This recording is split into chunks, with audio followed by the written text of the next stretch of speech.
Mutual Broadcasting System presents The Mysterious Traveler. Written, produced, and directed by Robert A. Arthur and David Cogan.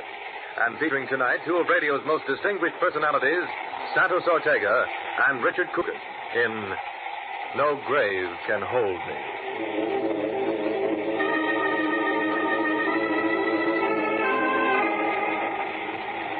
This is the Mysterious Traveler, inviting you to join me on another journey into the realm of the strange and the terrifying. I hope you will enjoy the trip, and it will thrill you a little and chill you a little as we travel tonight into the world of shadows, from which no man may return, and we learn the story of one who does return.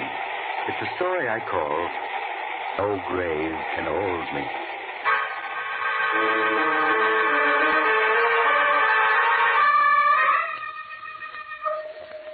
My story starts in a court of law, where a man is on trial for his life.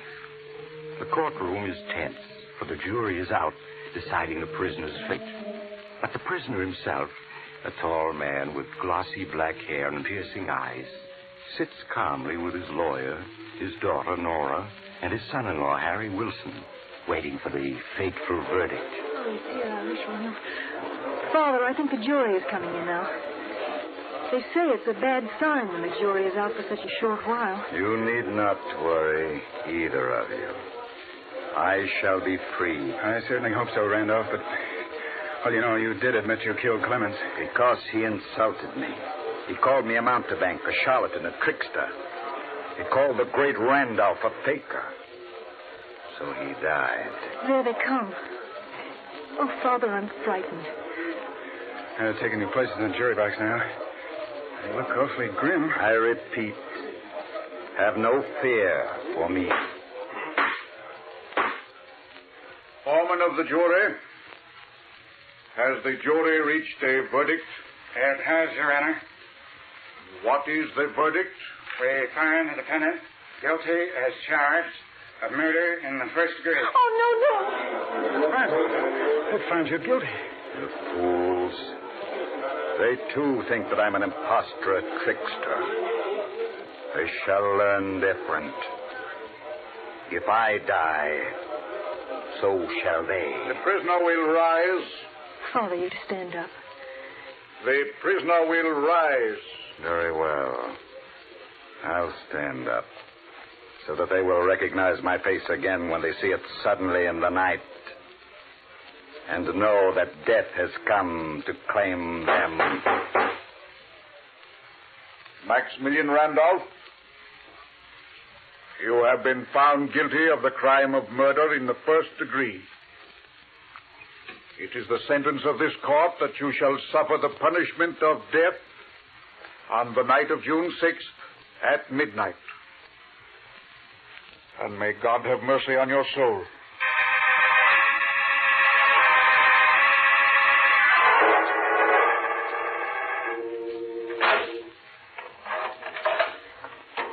Visitor for you, Mr. Randolph. Thank you, Guard Miller. You can see him for only 5 minutes, Mr. Wilson. Yes, all right, Guard. Hello, Randolph. Good evening, Harry. I see that my guard Miller managed to get you in to see me. Yes, he did. Time is so short that... Well, I know. It is almost midnight. And at midnight, I die. But Guard Miller has become a good friend. I knew he'd arrange it. Nora and I saw the governor this afternoon. He refused to do a thing. It does not matter. What is death but a new garment for the soul to wear? Nora's waiting outside. You said you didn't want to see her tonight. That is as I wished. You were my assistant. We were very close, you and I. And now there is a last promise you must make to me. Anything, Randolph. When you receive my body, the empty husk of the great Randolph, bury it in a vault with a bronze door which faces east. A vault facing east? Yes, of course. The door must be locked with a padlock of bronze. But it must be possible to open it from the inside. But without using a key. Randolph, you... The coffin must be locked shut as well. But I must be able to open it from the inside. Randolph, sure you're not serious. I never joke. All this and one thing more. Promise. All right, I promise. When I am buried, beneath my head must rest a notebook bearing the names and addresses of the 12 jurymen who found me guilty, of the prosecuting attorney, and of the judge. But why, Randolph? So that I may know where to seek my vengeance upon them. The vengeance I have sworn, which must be executed before my soul can sleep. Oh, Randolph, that's madness. You disbelieve. So do they. But in my studies, I have learned many things. And one of them is how to reach back from behind the dark curtain of death. All right, time is up, sir. Thank you, Miller. Goodbye, Harry. Just tell me one more thing. Is the full moon shining tonight? Yes. It's a full moon tonight. Good. And each time hereafter that it shines, one of my enemies will join me in death.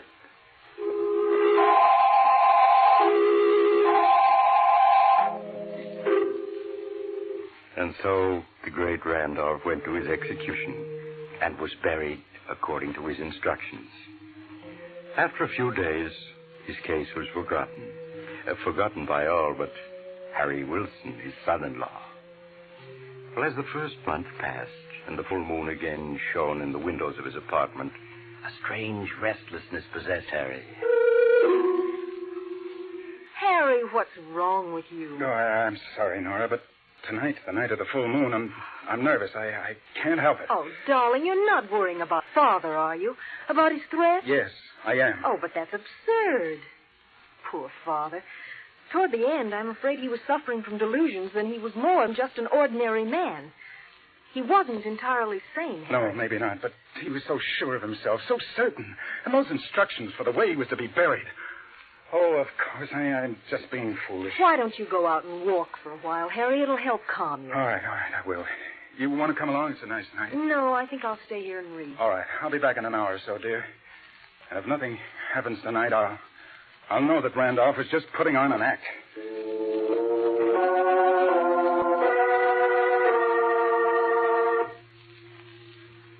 A little later, another man was also walking in the moonlight of a beautiful July evening. This one was short and stout.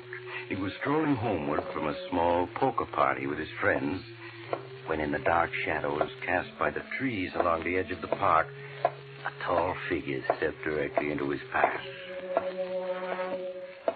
Just a moment, Adam. Who are you? What do you want? Just to talk to you. I don't want to talk to you. Get out of my Not way. so fast, my friend. Look. A gun. Say, what is this, a hold-up? No, Adam. It is not to hold her. Then why are you threatening me with that gun? Why have you got that scarf covering your face? Because my face has changed in the months since I was executed and buried. It's rather frightening now. What are you saying? Who are you, anyway? You're beginning to recognize my voice, aren't you? You know who I am. You just don't want to admit it to yourself. But great Randolph. Whom you, as foreman of the jury, caused to be executed. Oh, no, it's not possible. No one could come back from the dead. No ordinary man. But the great Randolph has come back. No, I don't believe it. There's a trick of some kind. And is this a trick, Adam? Is it? Is it? But Toby, Is it?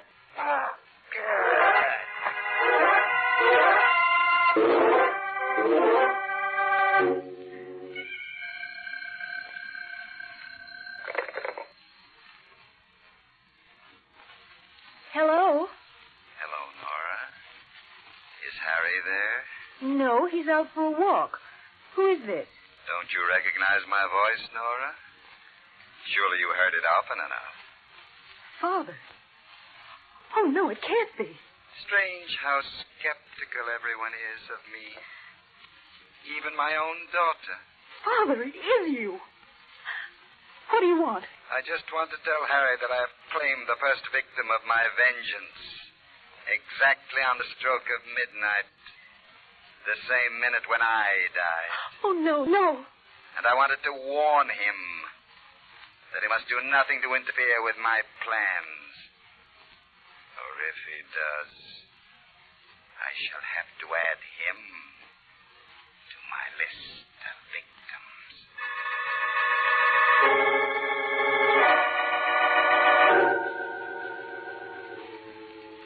No, Nora, you telephoned here? You wanted to speak to me? Yes, Harry, just a little after 12. He said that he... Yes, I know. I heard the news. I was in a restaurant having coffee, and he came over the radio.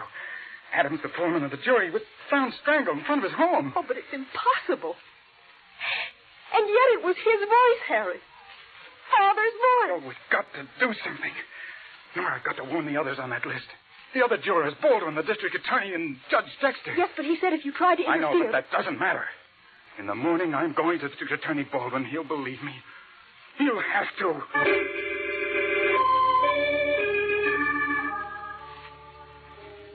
Oh, but Mr. Baldwin, you've got to listen to me. You've got to warn the others. You've got to give them protection. Or they'll die, just as Adams did.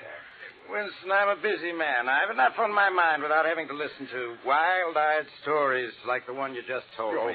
But it's true. Randolph's instructions about the way he wanted to be buried, the notebook that I put in the coffin with him.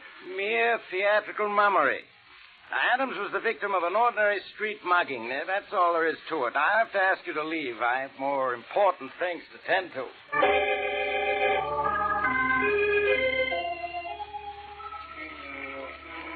Mr. Lord, you're a sensible man. You edit the biggest newspaper in this city. If you'll only print what I've told you, the authorities will have to take some action. Wilson, my job is to print news for our readers, not ghost stories. If I ran your story, I'd be fired tomorrow. Then you don't believe me. Tell you what I will do. I'll make a story for the Sunday supplement out of it. Oh, that won't do any good. If it's in a Sunday supplement, people will just smile at it. When they see it, they'll know it's just a story. And I'm afraid there's no use in talking any further, Wilson. All right, I'll go to other papers. One of them will have to believe me. I don't advise it. You run a shop, don't you, selling tricks and magic apparatus? Yes, that's right. Why? Just this. Newspapers don't believe in giving free publicity, and that's obviously what you're after. Goodbye, Mr. Wilson.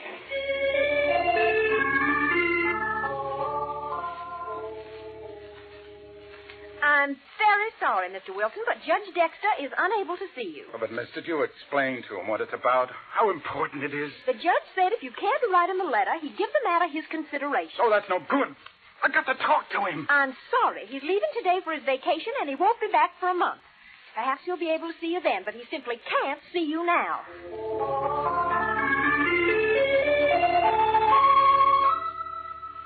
None of them would listen to me, Nora. They either thought I was crazy or... But I wanted publicity. They all told me to forget it. They're right, Harry. That's the only thing to do to forget it. But, Nora... Maybe we're wrong. Maybe Adam's death last night was just a coincidence. I'm sure Father had nothing to do with it. Oh, no. He telephoned you. You heard his voice? Well, I'm not sure now that I did. Maybe it was a dream, Harry. Maybe I just imagined it. So forget the whole thing. Please, Harry, for my sake, forget it.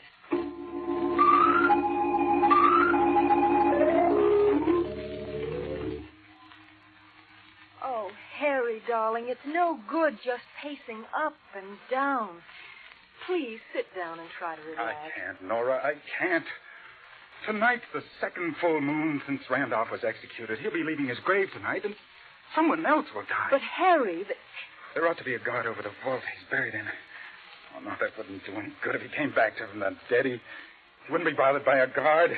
Please, Harry, you've done the best you can.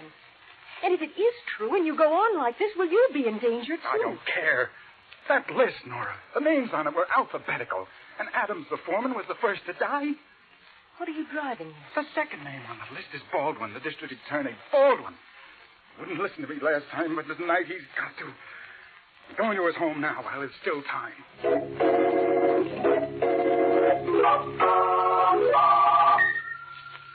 Mr. Baldwin, you are in danger tonight. I'm sure of it. deadly danger.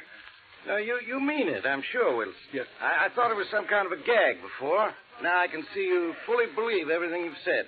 Oh, then you will take precautions, at least for tonight?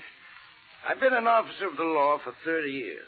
I've been threatened by a lot of convicted murderers, but not one of them has come back to get me yet. But you don't understand. The great Randolph is different. He had powers that we know nothing about.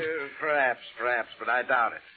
Now, Wilson, I appreciate your warning, but I can't take it seriously, really. Then you won't guard yourself? No more than usual. I'll lock the door presently. I'm sure that'll keep out any ghosts who may come this way. Mr. Baldwin, please, it's almost midnight. At least let me stay with you for another hour. I'm sorry, but I'm about ready to turn in.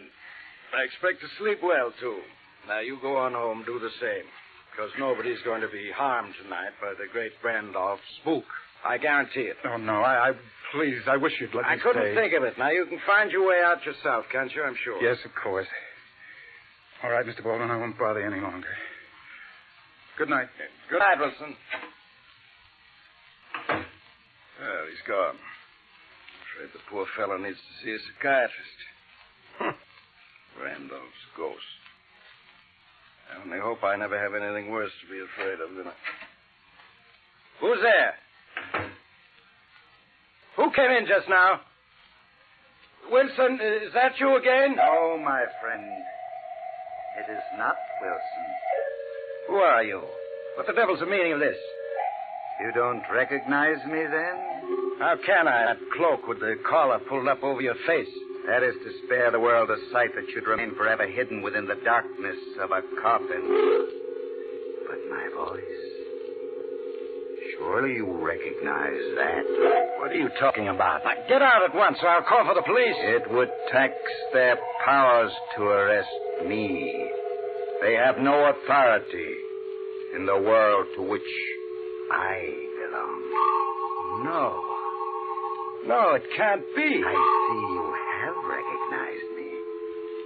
You should have taken Wilson's warning, Baldwin, because I'm here. The great Randolph, at your service. Oh, it's impossible. That's been said of so many things, hasn't it? But I think I can convince you. No, stay away. Help! That won't do you any good. By the time anyone comes who will have joined me in the world of death. Oh!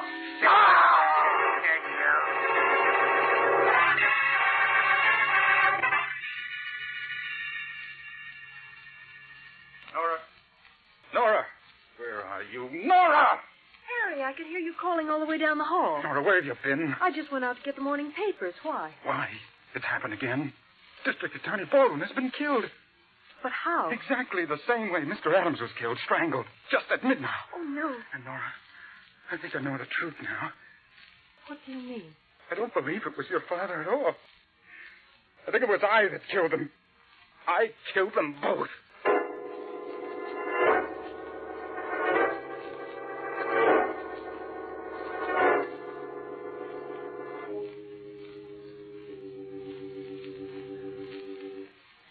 No, you've got to do it.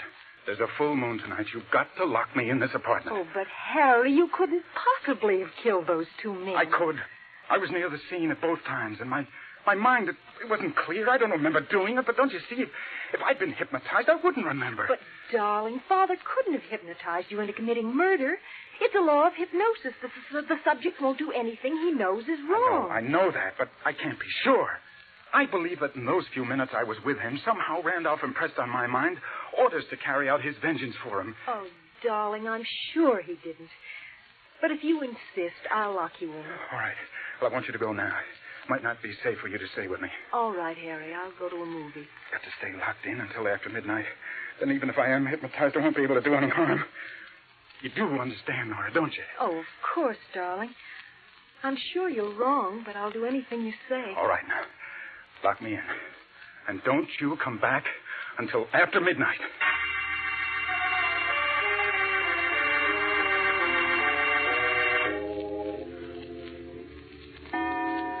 Seven, 8, 9, 10, hour, and then I'll know. Or will I? Maybe I'll try to get out and I won't remember it. Or... Telephone. Yes. Hello. Hello, Harry. Randolph. Yes, my boy. I'm glad at least you don't say, no, it's impossible. No. Where are you, Randolph? That doesn't matter. I just wanted to warn you. And don't try to interfere with my plans. But, Randolph, I thought... Hello. Hello. He hung up. That proves that I'm not the one. Then in that case... Yes. That's the only possible answer. I know now what the truth is. Oh, I've got to get out of here. The door... Oh, so I couldn't break it down with an axe. There's no fire escape, and it's 8 floors down to the street. I have it, the superintendent. I can telephone the superintendent, tell him I'm locked in, and then he'll come and let me out.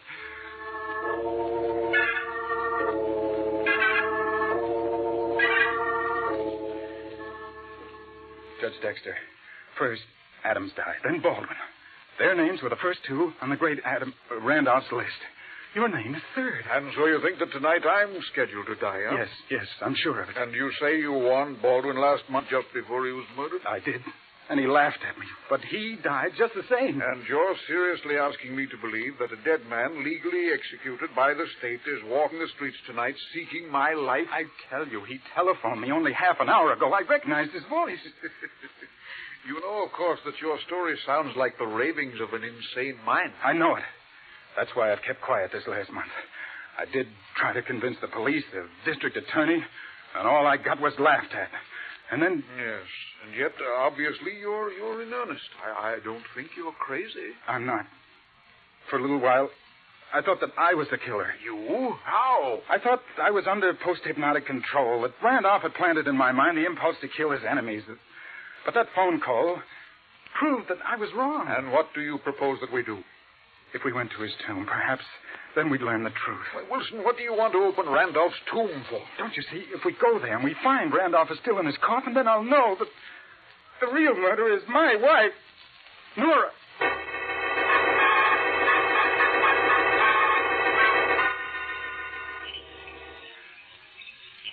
I have the key right here. I'll have the padlock off in a minute. Well, then hurry. The moon is bright. I'd hate to have anyone see us. Yes, all right. A very strange story, a man in my position prowling around a cemetery at midnight. Oh, but we had to come, Judge. We had to make sure. Well... There. Unlocked it. We can open the vault door now. I'm rather sorry I paid any attention to you, Wilson. But we're here now, so let's get this thing over with. Now, I'm going in first. But don't forget, I'm armed. Oh, don't worry about me. There, I've shut the door. Be safe to turn on the flashlight now. There. See? There's the coffin. That's odd. Huh? What is it, Judge? The air in here is fresh.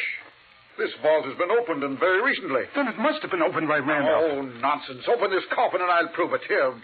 How does it work? This catch on the side. Can be operated either from the inside or out. There we are.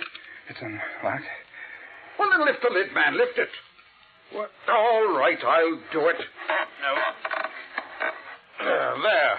There you are. Now, see? There's your precious Randolph, safe and sound, just as I expected. Quite dead. As he's supposed to be. He's still in his coffin. Yes, and that proves that Wilson, shine your flashlight down on the floor. I just touched a body lying here near the wall. Body? Oh, it's Nora. She's dead. I don't think so. Here, give me that light. Judge. What happened? Why did you turn out the flashlight? Something knocked it out of my hands. I can't find it. Because I have it, Harry. That's why you can't find it. Randolph. Wilson, what are you saying? It's Randolph. He's not dead. Oh, but I am, Harry. But don't let that disturb you. I want to thank you for bringing the judge here to me. Wilson, where are you? You're trying to play a trick on me? No, I swear. He's quite innocent, Judge Dexter. As for Nora, she merely came to make sure I was where I'm supposed to be. Just as you did. When I spoke to her, she fainted. Wilson, get the door open. We've got to have some light in here. It's no use, Dexter. I can see in the dark like a cat, and you can't. No. I have you now. No, Judge. Let go. You're going to die, Dexter. Executed as you ordered me. Executed. Randolph, let me go. I warn you, Randolph. I've got a gun. I'm going to shoot. You're too late. You're... Are you all right? Yes. Yes, I am. Now, see if you can find the flashlight. I think I've taken care of Mr. Randolph. If it was Randolph. I think I have it. Yes, here it is. Judge, Randolph's body, it's still in the coffin. I rather thought it would be. Harry? Harry, is that you? Oh, no. You're not hurt? No, just my head. I came here to see if Father... We understand, Mrs. Wilson. And then someone hit you. Yes, from behind. There was someone here in the vault. I just got a glimpse of him, and then he hit me. But who was it? That's what we're just about to find out. Now, let me have the flashlight, Wilson. Yes, of course. I think he fell over here. Now, yes, here he is. But who is he? He was impersonating Father, but who is he? I hear he's lying on his face. We better turn him over. Carefully now. He's still breathing. That's it. Oh, hey, it's Miller, the guard from the penitentiary, the one Randolph said he made a friend of. Yes, the one who was guarding him just before he was executed. Oh, that's it. It was Miller. Miller, can you hear me? What happened? I'm afraid he's dying. Before Father was executed, he must have hypnotized this man and ordered him to carry out his fantastic scheme of vengeance. Oh, it was a trick, but a very cunning trick. By means of hypnosis, Randolph used this man as a tool, even though Randolph himself was dead. He must have recognized that Miller was unusually susceptible. I think we'll find that Miller was a psychotic to begin with. Otherwise, Randolph's hypnosis would never have worked. For no normal person can be influenced the way Miller was under any circumstances. Isn't there anything we can do for him? No. No, he's gone. And with him, the great Randolph has died, too. For good.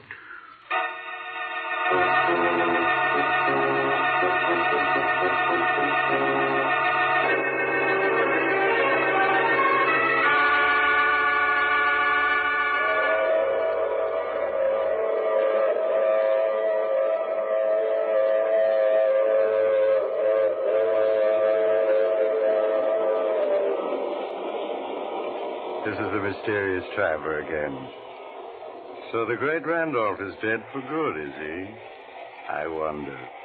After all, Miller wasn't the only guard Randolph had a chance to talk to. Oh, but he couldn't have hypnotized any of the others. I wouldn't give it another thought if I were you. Unless, of course, you were on the jury that convicted Randolph. In that case... Oh, you have to get off here. I'm sorry. I'm sure we'll meet again. I take this same train every week at this same time.